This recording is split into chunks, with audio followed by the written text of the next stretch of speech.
Hello guys, स्वागत है आपका अपने यूट्यूब चैनल स्टडी विद अमन कुल में। तो आज की इस वीडियो में हम क्लास 10th का सिलेबस देखेंगे जो कि सामाजिक विज्ञान का होगा 2025-26 सेशन के बच्चों के लिए।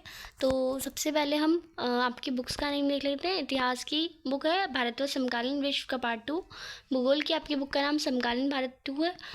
और फिर आपका लोकतांत्रिक राजनीति की 2 है। और इकोनॉमिक्स की बुक का नाम आपका आर्थिक विकास की समझ होगा। तो पेपर में इतिहास की बुक से भी 20 नंबर का आएगा, भूगोल की भी 20 से आएगा, और लोकतांत्रिक राजनीति यानी सिविक्स की बुक से भी 20 का आएगा, और इकोनॉमिक्स की बुक के भी 20 का आएगा। इतिहास की बुक में 18 नंबर की थ्योरी होगी, 2 नंबर की मैप पॉइंटिंग होगी। ऐसी भूगोल में भी 17 नंबर की थ्योरी होगी और 3 नंबर की मैप पॉइंटिंग होगी, मैप मानचित्र में काम करना होगा। बाकी वो दोनों में सेम ही रहेगा, ये थ्योरी पे ही रहेगा पूरा। टोटल आपका 80 नंबर का पेपर होगा। 20 नंबर का आपका यूनिट टेस्ट और असाइनमेंट वगैरह, फैक्ट फाइल बनाना और प्रोजेक्ट बनाने में आपका जाएगा। तो यानी आपके 3 यूटी होंगे, उसमें से बेस्ट 2 के नंबर लगेंगे जो कि 20 से होंगे, पर उसने 5 में कन्वर्ट कर दिया जाएगा।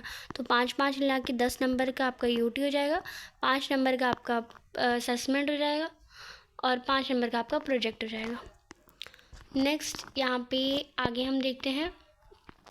अब हम सिलेबस देखते हैं कौन सी बुक से कौन सा चैप्टर आएगा। तो हिस्ट्री की बुक से पहला चैप्टर आएगा यूरोप में राष्ट्रवाद का उदय। देन दूसरा चैप्टर आएगा भारत में राष्ट्रवाद। देन चौथा चैप्टर आएगा औद्योगिकरण का युग।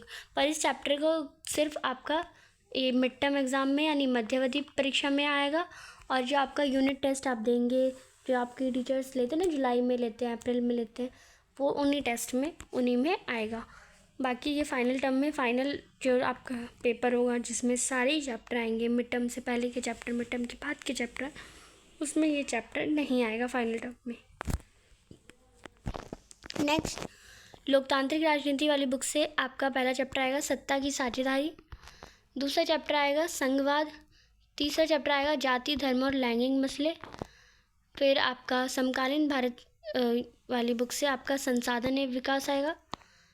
देन ज्योग्राफी में चैप्टर नंबर 2 भी आ जाएगा, वन्य जीव का संसाधन।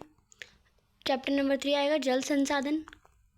देन आपका चैप्टर नंबर इकोनॉमिक्स की बुक से आर्थिक विकास की समझ वाली बुक से पहला चैप्टर विकास आएगा। दूसरा चैप्टर आएगा भारतीय अर्थव्यवस्था के क्षेत्रक। और ये आपका सिलेबस 6 सितंबर 2025 तक पूरा करा दिया जाएगा। देन आपकी मिड टर्म एग्ज़ाम का पेपर होगा और उसके बाद आपको आगे की पढ़ाई कराई जाएगी, जिसमें आपको तीसरा चैप्टर हिस्ट्री का पढ़ाया जाएगा, भूमंडलीकृत विश्व का बनना। और इसमें से भी कुछ ही टॉपिक्स आएंगे, जैसे पहला टॉपिक आएगा आधुनिक विश्व से पहले। फिर जो उपविषय में 1 से 1.3 तक का मूल्यांकन वार्षिक परीक्षा में कराया जाएगा। लाइक 1 होता है एक टॉपिक, देन उसका 1.1 होता है, 1.2 होता है, 1.3 होता है। तो ये 3 ही आएगा। और आधुनिक युग से पहले बीमारी तक और व्यापार तक ये टॉपिक आएंगे, बाकी उससे ज़्यादा नहीं आएगा। वो आपकी टीचर आपको पढ़ाते वक्त समझा देगी क्या क्या आएगा। देन फिर आपका हिस्ट्री की बुक से ही मुद्रण, संस्कृति और आधुनिक दुनिया आएगा।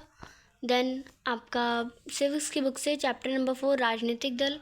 सिविक्स की बुक से ही चैप्टर नंबर 5 लोकतंत्र के परिणाम। देन ज्योग्राफी की बुक से आपका चैप्टर नंबर 4 कृषि आएगा। देन चैप्टर नंबर 5 खनिज तथा ऊर्जा संसाधन। देन चैप्टर नंबर 6 विनिर्माण उद्योग। एंड चैप्टर नंबर 7 राष्ट्रीय अर्थव्यवस्था की जीवन रेखाएं। इकोनॉमिक्स की बुक से, अर्थशास्त्र की बुक से आपका मुर्दा और साख आएगा, तीसरा चैप्टर। चैप्टर नंबर 4 आएगा वैश्वीकरण और भारतीय अर्थव्यवस्था। इसमें भी आपका ये जो चैप्टर है वो बोर्ड परीक्षा में नहीं पूछा जाएगा, और इसमें 2 ही टॉपिक आएंगे, वैश्वीकरण क्या है और वैश्वीकरण को संभव बनाने वाले कारक। एंड यहाँ तक का जो भी सिलेबस मैंने आपको बताया वो आपका 6 दिसंबर 2025 तक कंप्लीट करा दिया जाएगा। और यहाँ इसके बाद आपका बोर्ड का पेपर होगा, वार्षिक परीक्षा होगी 2026, उसके बाद प्री बोर्ड होगा, फिर बोर्ड का एग्ज़ाम होगा। तो ये मैंने आपको पूरा सिलेबस बता दिया। अब यहाँ पे हम थोड़ा मैप का काम देख लेते हैं। इतिहास की बुक से मैंने आपको बताया 2 नंबर का मैप आएगा। 2 नंबर का मैप इन सारे टॉपिक से आ सकता है। भारतीय राष्ट्रीय कांग्रेस का संशोधन कलकत्ता में सितंबर 1920 में, ये पूछ सकते हैं सितंबर 1920 में कौन सा भारतीय राष्ट्रीय कांग्रेस का अधिवेशन हुआ था तो वो कहाँ हुआ था, तो कलकत्ता में आपको मार्क करना होगा। ऐसी नागपुर मद्रास में 1927 में, नागपुर में 1920 में। एक नागपुर में होता है, कलकत्ता में होता है, दोनों ही सितंबर और दिसंबर में होता है। फिर सत्याग्रह आंदोलन कौन कौन से चलाए गांधी जी ने? खेड़ा, चंपारण, अहमदाबाद। तो खेड़ा कहाँ पे है, चंपारण कहाँ पे है बिहार में, अहमदाबाद मिलन आंदोलन, ये सब आपको मार्क करना आना चाहिए। जलियांवाला बाग कहाँ है, अमृतसर में, वो मार्क करना चाहिए। दांडी यात्रा गुजरात में, दांडी वो जगह मार्क करनी आनी चाहिए। दांडी लाइक गुजरात भी इतना बड़ा है पर दांडी यहाँ पे है, तो यहाँ अगर आपने यहाँ मार्क कर दिया तो आपका गलत हो जाएगा, तो यहाँ पे ही मार्क करना है, वो भी आपको ध्यान रखना है। भूगोल में आपको मृदा के मुख्य प्रकार पहचानने होंगे कि लाइक पूरा इंडिया का ऐसे मैप दे रखा होगा आपको, तो यहाँ पे अगर कोई मृदा मार्क कर रखी है तो आपको बतानी है कि कौन सी मृदा है, काली मृदा है, कौन सी मृदा है। जल संसाधन वाले चैप्टर में आपको सलाल, भाखड़ा, नांगल, टेहरी, राणा प्रताप सागर, सरदार सरोवर, हीराकुंड, नागार्जुन सागर और तुंगाभद्रा, ये सारे डैम कहाँ पे हैं। जैसे भाखड़ा नांगल पंजाब में, तो पंजाब में मार्क करना आना चाहिए। टेहरी उत्तराखंड में मैप करना आना चाहिए आपको, ये सब देखना है। देन कृषि वाले चैप्टर में चावल और गेहूं के मुख्य उत्पादक क्षेत्र वो आपको मार्क करा दिया जाएगा, वो आपको पहचानना है कि ये चावल और गेहूं का है। गन्ना, चाय, कॉफ़ी, अब आपको चाय पता है, चाय असम में होगा, कॉफ़ी कर्नाटक में होगा, रबड़ ऐसी आपको करने हैं। देन खनिज और जल संसाधन वाले चैप्टर में से मयूरभंज, दुर्ग, बेलाडीला, बेल्लारी, कुद्रेमुख, ये सारे लो एस्क खाने और कोयले की खाने जैसे रानीगंज, बोकारो, तलचर, नेवली। तेल क्षेत्र में डिगबोई, नहरकटिका, मुंबई हाई बेसिन, कलोल, अंकलेश्वर। और तापीय केंद्र में नामरूप, सिंगरौली, रामागुदम। और आणविक केंद्र में नरोड़ा, काकरापारा, तारापुर, कलपक्कम। ये सारे कहाँ पर है और ये सब की प्लेसेस आपको पता होनी चाहिए, मैप में कुछ भी आ सकता है। विनिर्माण उद्योग में सूती कपड़ा में आपको मुंबई, इंदौर, सूरत, कोयम्बटूर, कानपुर। लोहे में Durgapur, Bokaro, Jamshedpur, Bhilai, Vijayanagar, Salem. Software technology park में नोएडा, गांधीनगर, मुंबई, पुणे, हैदराबाद, बेंगलोर, चेन्नई, तिरुवनंतपुरम। भूगोल में आपको मुख्य पतन में कांडला, मुंबई और ये सारे लाइक बीच साइड ही हैं, तो आपको जैसे मुंबई है, फिर देन कोची है, तूतीकोरिन है नीचे, ऐसे आपको मार्क याद हो जाएंगे। तो कांडला, मुंबई, मार्मगांव, न्यू मैंगलोर, कोची, तूतीकोरिन, चेन्नई, विशाखापट्टनम, पारादीप, हल्दिया। और अंतर्राष्ट्रीय हवाई, ये आपको पूरे नाम भी याद रखने हैं।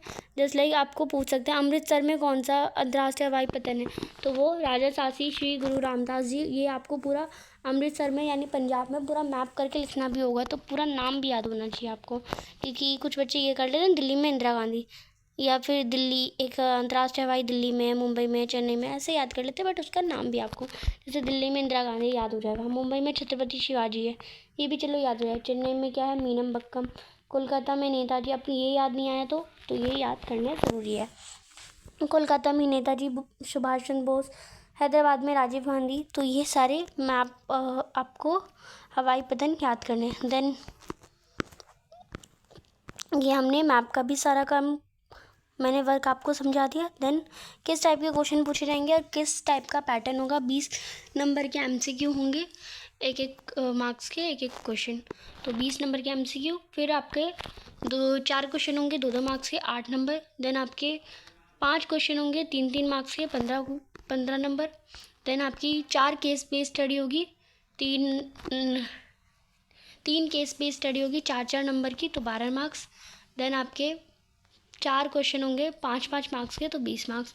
और 5 नंबर मैप पॉइंटिंग के, 3 ज्योग्राफी से, 2 हिस्ट्री से, और ये आपका टोटल 80 नंबर का पेपर बनेगा। तो यहाँ पे मैंने आपको समझा दिया। यहाँ पे आपको प्रोजेक्ट वर्क दे रखा है, प्रोजेक्ट में आपको एक फ़ाइल बनानी होती है जो कि आपकी टीचर आपको टॉपिक बता देगी, और इसमें से उसका कोई काम भी नहीं है। चैनल को अभी तक सब्सक्राइब नहीं किया तो प्लीज़ सब्सक्राइब करिए, वीडियो अच्छी लगी तो इसे लाइक करिए, दोस्तों के साथ शेयर ज़रूर करिए। Thanks for watching, bye bye guys.